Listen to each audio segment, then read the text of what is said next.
The story of Final Fantasy XIV, Episode 4, The Masked Man. Explora and her chocobo Boko are making the trek back to the Waking Sands once again to speak with Minfilia after a job well done. She had been sent into the Twelves Wood to speak with a tribe of sylphs in order to ascertain whether they presented a danger to Gridania. The sylphs of Little Solace had broken away from their brethren after the other sylphs had summoned their primal, Ramu, in order to protect their homeland from the encroaching Imperial soldiers. Explora successfully rescued the sylph elder from a dungeon, the Thousand Maws of Totorak, where she also found an Ascian, Lahabrea. Lahabrea taunted Explora before throwing a large creature at her, but she emerged victorious, and the Sylph Elder assured her that the Sylphs pose no danger to Gridania as long as they're left alone. Explora proved to be a capable diplomat, but Lahabrea, his goals, and his capabilities are worrisome, along with the Garleans continuing to stir up trouble for both the Beastmen and non-Beastmen of Eorzea. Explora and Boko arrive back at the headquarters of the Scions, where she finds Alphino speaking with Minfilia. Scions operate rather independently, so Thancred is off on an investigation. Alphino's sister Alize is charting her own course, and Alphino is leaving again for his own purposes. Explora is congratulated by the group for her work with the Sylphs, and they briefly discuss the Sahagin, who worship the water deity Leviathan.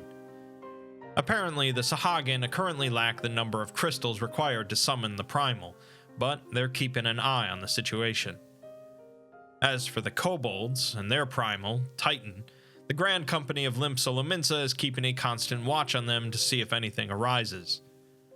The group decides to take a brief break in light of no current emergencies, but Explora brings up her encounter with Lahabrea to Minfilia.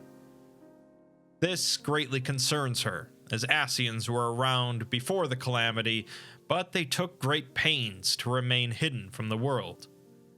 For them to so openly make their presence known bodes ill. As they're conversing, they're interrupted by the arrival of a sylph, Noraxia, who was sent to assist the Scions. Minfilia is pleased by this news, as it's a good sign that the Scions are continuing to grow and forge bonds with the people of Eorzea. Back to the issue at hand, though, as there is nothing to do with the Primals currently, Explora is tasked with investigating Lahabrea and his motives. The Scions don't actually know much about the ones known as Ascians, other than destruction tends to follow behind them. It's quite possible that much of the current problems facing Eorzea are due in some part to the Ascians' machinations. The Immortal Flames apparently have information on a sighting of a masked man, so Explora heads off to Ul'dah. There, Commander Swift tells her that a brass blade stationed at Highbridge in eastern Thanalan spotted a shady-looking masked man recently, although he died 2 days ago from a marauding horde of Kikern. Swift tells her that it's certainly possible he wasn't the only one to make a sighting there, though, as Highbridge sees a lot of travelers. She's directed to speak with a merchant there named Hihibaru. Explora and Boko travel northeast of Camp Drybone to arrive at a large bridge crossing a canyon. Hihibaru says that he's heard vague rumors about a masked man in the area, but nothing more, and suggests she asks the other merchants. Explora does so, but doesn't find out much else except that a masked man has been seen elsewhere in Thanalan as well. Returning to Hihibaru, he tells her that Highbridge isn't doing so well these days, due to the constant raids by the Kikern beast tribe. The merchants are beginning to suspect that someone is orchestrating these raids behind the scenes. Sometime later, Hihibaru tells her that he actually saw the masked man with his own eyes, while out on an evening stroll. He saw some smoke nearby and took a closer look to find the masked man standing near a fire. Some Kikern then arrived to speak with the masked man, but he didn't hear their conversation. Hihibaru suggests that Explora could light a similar smoke signal to meet with the Kikern. Explora again throws herself headfirst into danger without a plan and lights the fire. Sure enough, she's swiftly attacked by a bandit. After slaying him, she checks his body and finds a paper scroll containing a prayer. She delivers it back to Hihibaru, who informs her that the scroll is a prayer to the destroyer god, Rhalgr. As a side note, despite the ominous title, Rhalgr is one of the 12 gods worshipped by the civilized people of Eorzea. It's said that the 12 ruled Eorzea until the wandering tribes arrived, the common people of Eorzea that we're familiar with. The deities ceded control of the land to them, and in turn are worshipped by Eorzeans, with many different regions focused more on one deity than the rest. In this case, Rhalgr is the guardian deity of the region of Alamigo, which was overtaken by the Garleans. As most other people don't specifically revere Rhalgr, Hihibaru bets that the bandit was Alamigan. While the masked man could have just hired any random bandit to attack Explora, Hihibaru suggests that there might be more to it than that, and that she should check out Little Alamigo, a small settlement founded by refugees from Alamigo.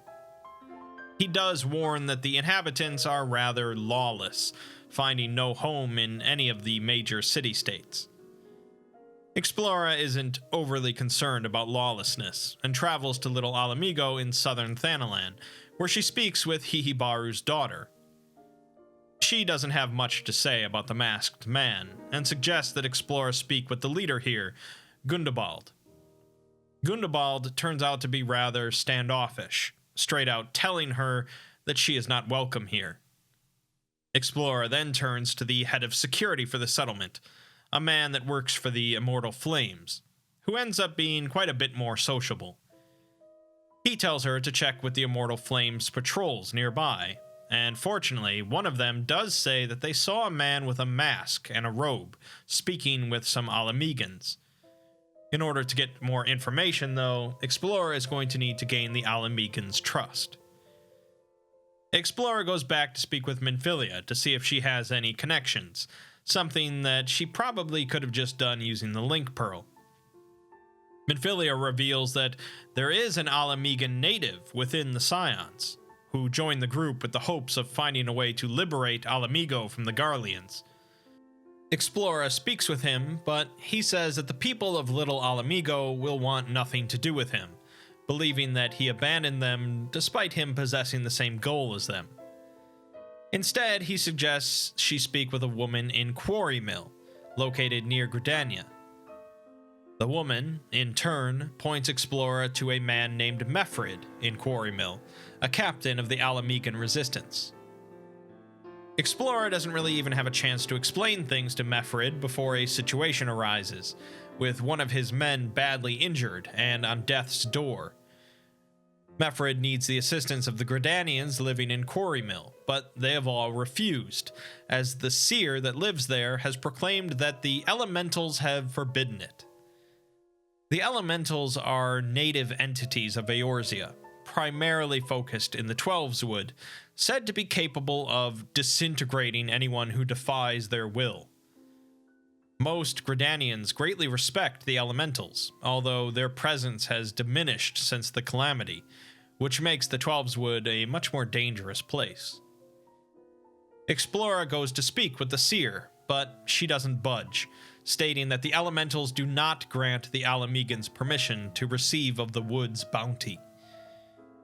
She delivers the news, or lack thereof, to Mefrid, and he's certainly not pleased.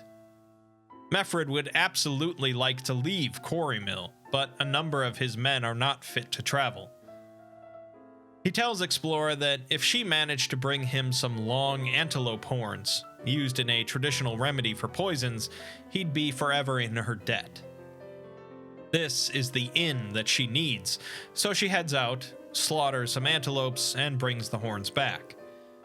Unfortunately, they don't actually have the tools needed to make the medicine, so he follows up by asking her to seek out a man named Buscarone to get the horns ground into a powder. Explora definitely knows Buscarone and heads over to his tavern. He is glad to see her and happily gives over some powder. She brings it back to the injured man, but when they went to administer it, they discovered that he was missing.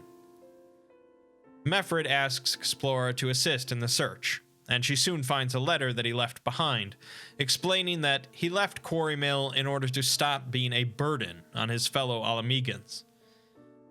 Explora begins scouring the woods in search of the man, eventually finding him in a cave, about to be killed by a goblin. She easily fends off the lone goblin as Meffred arrives, who scolds the man and reminds him of their oath, that they'll set foot on Alamegan soil again together, or not at all. Back in Quarry Mill, he thanks Explora for her aid, and provides her with a letter to give to Gundobald back in Little Alamego, vouching for her character. She returns to Gundobald, who quickly warms to her, stating that any friend of Meffred is a friend of his. He knows of the masked individual that she seeks, and it seems that some of the younger Alamegans have been meeting with him in secret. He suggests that she go around and tell them that he sent her to speak with them. She does so, but they remain cagey, which pretty much confirms the suspicions that they've been meeting with this man. Gundobald knows that they are angry about the Garlean Empire, and they are likely to do something foolish to try and reclaim it. Explora receives a message from Wilrid, a leader among the local youths, saying that he wants a private word with her in an empty area to the north of Little Alamego. As suspicious as that sounds, Explora rides over, and sure enough, she's attacked by some of the youths. Angry as they are, they're no match for the Slayer of Ifrit, and she swiftly takes them out. Wilred says that she can beat them as bloody as she likes, they'll never give up their fight, clearly seeing her as some sort of meddling spy for the Empire. She returns to Gundobald, who is concerned that whatever plan they're cooking up will likely hurt others as well as themselves. A young woman returns to Little Alamego after recently being abducted and beaten by a group of bandits made up of former Alamegans, the Corpse Brigade. Gundobald is worried that Wilrid and the youths will do something quite foolhardy in response, and asks Explora to look into it.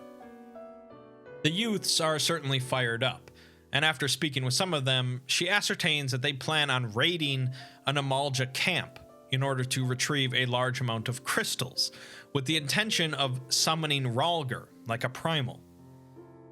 While there's no record of one of the 12 being summoned in such a manner, it is theoretically possible, although these youths would never get even close to the crystals without being slaughtered. Explora and Gundobald race after them, although they arrive a bit too late, and many of them have already fallen.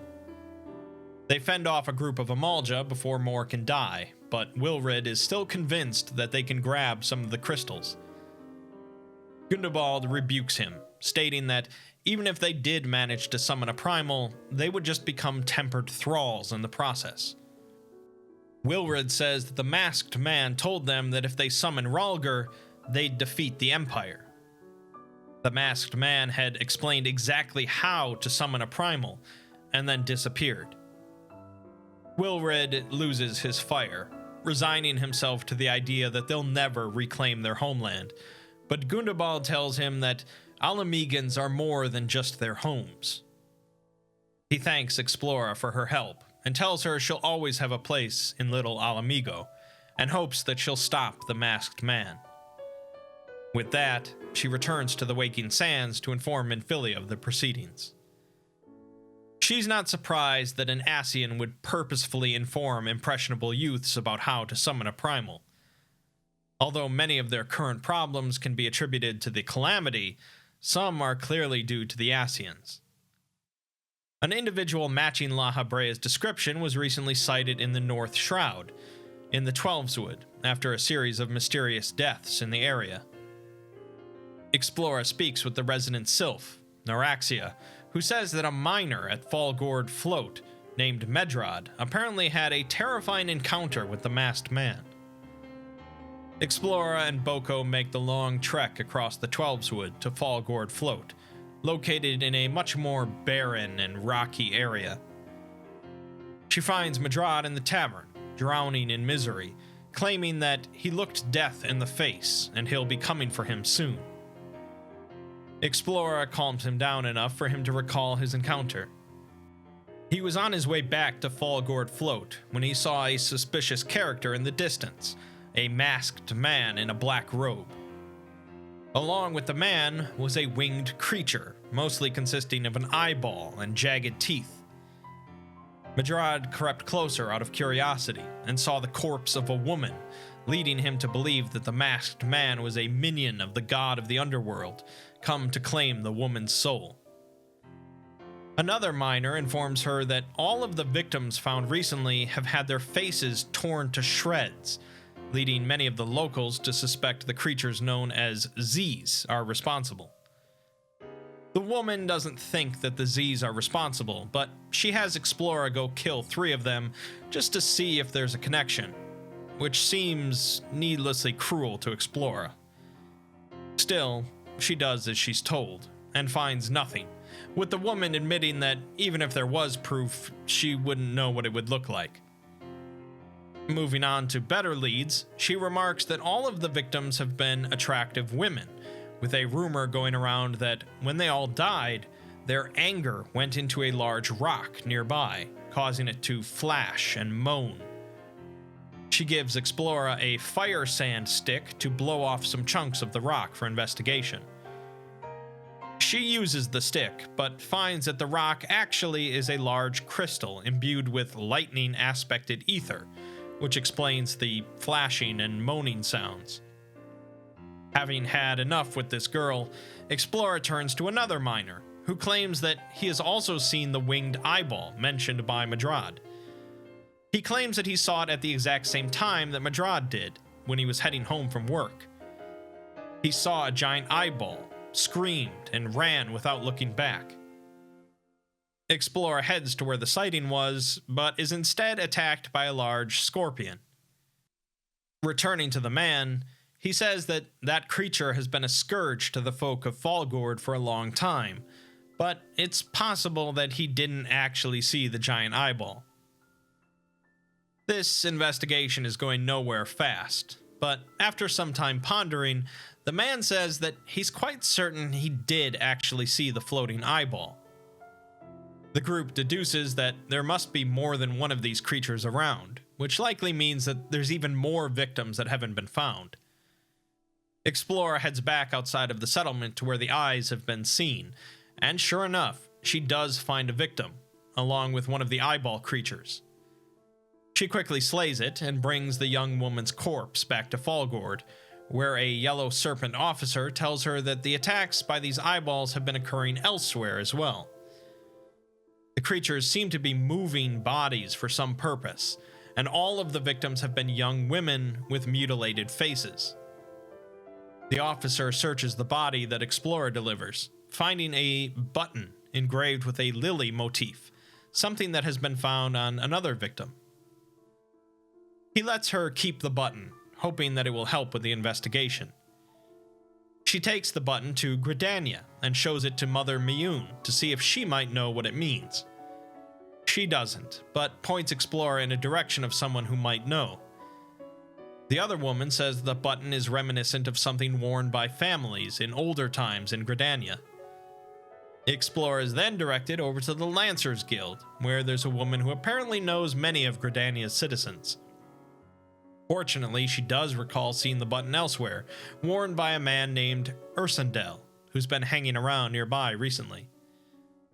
This seems rather disconnected from her hunt for La Habrea, but at least it's some kind of a lead, so she tracks down Ursendel. Showing him the button, he immediately recognizes it as the sigil of the Dartencourt's family, and also guesses that the victim it came from had her face mutilated. He proceeds to explain the situation. He was once employed as a manservant for one of the oldest and proudest families of Gridania, the Dartencourts, and he specifically served the lady of the family, Lady Amandine. While she was originally fair and radiant, the calamity brought a change upon her, mentally and physically. Her face was scarred during the event, and when her bandages were removed and she saw her disfigured face, she sequestered herself away within her chambers. This continued for some time, until she began receiving odd guests, masked men. Lady Amandine apparently believed that these men would help her regain her former glory and beauty. To accomplish this, she began performing various rituals, which started out rather innocent, but grew more and more grotesque. Eventually, they reached a point where Amandine mutilated the face of one of her handmaidens, killing her. Ursendel performed the task of disposing of the body, but afterwards he fled the manor. He had resolved never to speak of the situation there until Explorer showed up with that button, and he knew that Amandine's wickedness was spreading. He begs Explorer to go to Hokke Manor and lay her tormented soul to rest. Since Ascians are clearly involved, Explorer recruits a few other adventurers and makes her way inside of the haunted mansion. The mansion is a sprawling place, and the group quickly encounters blood-sucking bats and undead monsters. They sweep through the manor, opening various locked doors in search of Amandine, and head down into the cellar, where they find copious numbers of animated skeletons. In a large room in the cellar, they find the undead steward of the manor, who drops a piece of bloody parchment. The group returns to the entrance, where they use the parchment to undo a magical barrier blocking the way upstairs. Upstairs, they battle with a floating eyeball, who runs off and wakes up Lady Amandine. They engage the monstrous lady of the house, who possesses a number of lamps in the room that emit painful void energy. Explorer finally slays Amandine, putting an end to her madness and the murder of innocent young women. Afterwards, she is approached by two Ascians, neither of which are La Habrea, instead both being servants of his. They tell her that Hydaelyn has chosen her champion well, but since Explorer's existence is irreconcilable with their own, they cannot allow her to continue. Fortunately, or perhaps unfortunately, they did not come to fight Explorer, but rather just to measure her strength for their master. They depart, and Explorer returns to Ursendel to tell him that it is finished. He hopes that Amandine finds peace in the beyond, but since he kept his silence while innocent women were being murdered, he is going to turn himself in to the authorities and accept their punishment. Explorer then returns to Minfilia at the Waking Sands, telling her about her encounter with the Ascians. It's clear that the Ascians are moving in earnest towards some nefarious goal, and the Scions will not be enough to combat them. Minfilia says that they will need to alert the nations of Eorzea about this problem, but there are also other problems to deal with. Meanwhile, throughout all of these events, Explorer has been continuing her gladiatorial training, becoming involved in a number of heroic events, notably busting up a large criminal organization in Ul'dah. Explorer is informed that the Sultan-sworn elite, honorable warriors known as paladins, have announced that they will be willing to teach their secret arts to anyone that is worthy of them.